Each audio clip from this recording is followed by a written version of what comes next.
এটা কি বানিয়েছো? সৌরজগৎ। এই সৌরজগতে কয়টা গ্রহ থাকে? এইটা কি বানিয়েছো?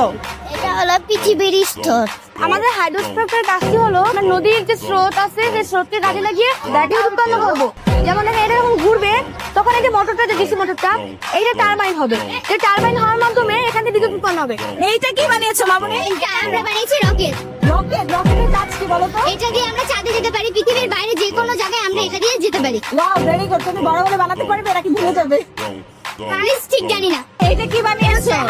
আমি এটা হাইড্রোলিক ব্রিজের কাজ কি? এটা যখন কোনো জাহাজ আসবে তখন এটা এভাবে খুলে এটা খুলে এখন তো বড় জাহাজ আসছে, খুলে দেখাতে পারবে? একটু দেখাও তো। ও ওয়াও, ভাই কি সুন্দর হয়েছে। এটা কি চাইলে বাংলাদেশেও সম্ভব? অবশ্যই বাইরে তোমরা করতে? ইনশাআল্লাহ।